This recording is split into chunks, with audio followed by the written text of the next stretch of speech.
सभी दोस्तों को मेरा नमस्कार। मैं सचिन मोरा। जैसा कि आप लोगों को पता होगा कि कोर्ट की जानकारी और जो नई भर्तियाँ चल रही हैं और 603 का बार-बार आप लोग पूछ रहे हैं क्या हुआ 603 का कोर्ट से वगैरह-वगैरह, ये सब मैं पूरी जानकारी आपको दूँगा। तो सबसे पहले जान लेते हैं, जैसे 60,244 वाले लड़के भी फ़ोन करते हैं नई भर्ती के, भैया पूछते हैं कि पेपर कब होगा सर?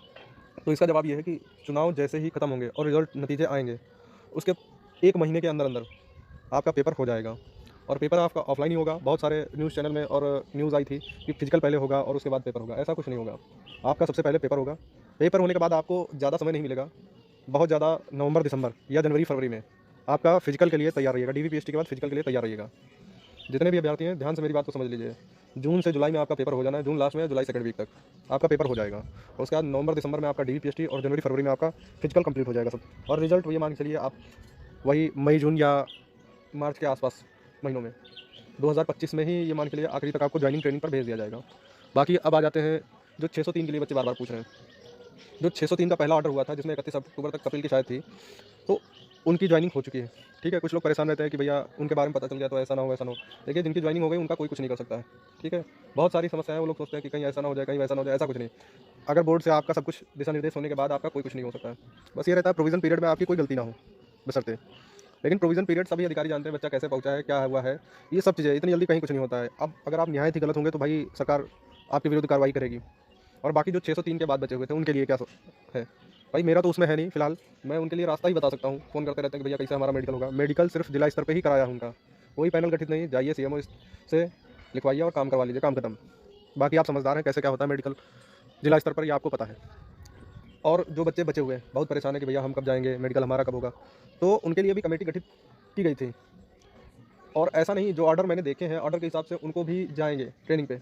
हो सकता है चुनाव के कारण लेट लतीफ़ हो रहा हो, चुनाव के बाद ही उनको 1 से 2 महीने के अंदर भेजा जाएगा, नहीं तो उन्हें कोर्ट का शरण लेना पड़ेगा। कहते हैं कोर्ट का शरण नहीं लेंगे, कोर्ट सुप्रीम कोर्ट जा रही है डबल बेंच में। डबल बेंच वाले निहायत ही बेवकूफ़ आदमी है, मैं खुद ही बता रहा हूँ, जो सोचते हैं डबल बेंच। क्योंकि सिंगल बेंच में ऑलरेडी डबल बेंच का ऑर्डर लगा हुआ है, तो डबल बेंच में कहाँ से जाएगी? उनके लिए मेरा ये सवाल है। अगर सिंगल बेंच में डबल बेंच का ऑर्डर लगा है तो डबल बेंच नहीं जा सकती है। इतना पढ़े लिखे बनिए। फिर उसके बाद अगर नहीं होता है तो सुप्रीम कोर्ट जा सकती है, मैं मानता हूँ, लेकिन एक समय सीमा होती है। शायद 3 महीने होती है, मुझे कुछ खास इसके बारे में नहीं पता है, लेकिन शायद 3 महीने होती है। 3 महीने तक अगर कुछ नहीं होता है तो बोर्ड आगे नहीं जा सकता। वैसे जब सिंगल बेंच के बोर्ड को नहीं, 2015 वाले को नहीं कोर्ट में लेके गई डबल बेंच में, तो आपका तो वैसे भी सुप्रीम कोर्ट ले जाने की बहुत दूर की बात है। इतना तो समझते हैं आप मेरी बात को, कि सिंगल बेंच से ही जब लोगों का ऑर्डर होने के बाद कर लिया, आपका डबल बेंच का ऑर्डर लगा हुआ है सिंगल बेंच में, तो सुप्रीम कोर्ट जाने की कोई बात ही नहीं। क्योंकि बोर्ड के पास भी राजस्व होना चाहिए और सरकार को बताती है, ये समझ लीजिए। और कुछ ग्रुप में परेशान रहते हैं, भैया डेट नहीं हुई, अब कुछ नहीं होगा, तो एकदम वो चूतिया आदमी है, ये समझ लीजिए, जो कहते हैं कुछ नहीं होगा। तो उनसे मैंने कह नहीं रखा कि आप ग्रुप में बैठिए, ठीक है? आप स्वतंत्र हैं, आप जाइए कहीं भी जाना चाहते हैं। लेकिन ग्रुप में बेवजह की बात करने से कोई मतलब नहीं बनता है। भाई मैंने पहले ही मना कर रखा है, भाई कोई बेवजह की फालतू की चीज़ मत डालिए। मैं दौड़ रहा हूँ, मैं जानता हूँ कितनी मेहनत लगती है और क्या होता है आखिर में जब नतीजा शून्य आता है, तो कितनी निराशा होती है। दौड़कर वहाँ तक जाना और वापस लौटना, निराशा हाथ में होती है। आप तो याची नहीं है, मैं याची हूँ, मुझे उससे ज़्यादा निराशा होती है। लेकिन यार तुम लोग फ़ोन और मैसेज देके यार इतना ख़राब लगता है कि मतलब आदमी के लिए आजकल अच्छा नहीं सोचने वाला है। मुझे तो ये लगता है। एक बार हारे, 2 बार हारे, मैं कहता हूँ मैं 100 बार हारूँ, एक बार तो जीतूँगा ही। बस वही एक बार के लिए मुझे जीत काफ़ी है। मैं कितनी भी बार हारूँ उससे कोई फ़र्क नहीं पड़ता है। लेकिन जीतना मुझे एक बार ही है, ये समझ लेना। बाकी आपकी क्या सोच रहती है मुझे उससे कोई फ़र्क नहीं पड़ता है। आपको करना हो करो, घर बैठना हो घर बैठो, मुझे कोई फ़र्क नहीं। क्योंकि मुझे जो करना है मैं वो करूँगा और नौकरी लेना है मुझे, नौकरी लेके रहूँगा। बाकी आप लोगों के दिमाग में क्या चलता है मुझे कोई फ़र्क नहीं पड़ता, मैंने पहले भी बोल रखा है। लेकिन ग्रुप में बेवजह कोई भी मैसेज करता है, मैंने बोल रखा है मैं अब किसी को सुनूँगा नहीं। मैं उसको ग्रुप से बाहर ही सीधा करूँगा। ये जो अंबानी का रिचार्ज, ये फलाना लेके आते हैं, इस पे लेके आते हैं, ये सब कोई मतलब नहीं बनता है इनका ग्रुपों पे। अगर आप पढ़े लिखे हो, मैंने बोला है सिर्फ़ और सिर्फ़ ग्रुप में 41 और 49 से संबंधित बातें करिए। अगर आपको लगता है तो कुछ आया हो तो, नहीं तो अन्यथा कोई चीज़ ऐसी जानकारी नहीं आती है 41 और 49 के बारे में मेरे अलावा जो दी जाए। आपको अगर मदद करनी है तो 41 और 49 में जहाँ-जहाँ ये डीवीपीएसटी हुई थी, फिजिकल हुआ था, वहाँ के कुछ डॉक्यूमेंट्स हो मुझे बताओ। कोई ऐसा नोटिस आया हो जिससे हमारी मदद हो। चाहे यूपीएसआई में हो, एएसआई में हो, चाहे कांस्टेबल में हो, 2015 के बाद जितनी भी भर्तियाँ हुई उनमें कुछ ऐसा आया हो, डीवीपीएसटी से लेकर फिजिकल तक, ऐसा कुछ भर्ती बोर्ड ने गोलमोल किया हो। यार उन चीज़ों पे फोकस करो। अगर ढूँढोगे तो गूगल ऐसी चीज़ है जहाँ पे भंडार है हर चीज़ का, हर चीज़ मिलेगी। लेकिन आप ढूँढना चाहो तब, नहीं ढूँढोगे कुछ नहीं मिलेगा, ये जान लीजिए।